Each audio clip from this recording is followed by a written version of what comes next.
So, meron tayo ditong soft drinks, pansit, pandesal. Ayan. So, tara na. Pag meriendahin na natin sila.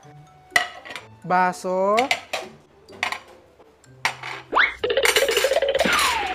Ayan. So, tara na. Merienda po muna kayo.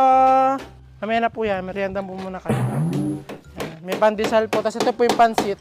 Pinatigil ko nga muna sila Mang Ray nga doon sa ginagawa nga nila at sinabi ko nga na magmerienda nga muna sila para nga mas madali nga nila at talagang gana sila sa pag-ayos nga ng mansyon natin. Baka nga kasi magkamali nga sila Mang Ray dahil nga sa gutom at magawa nila mansyo, hindi mansyon.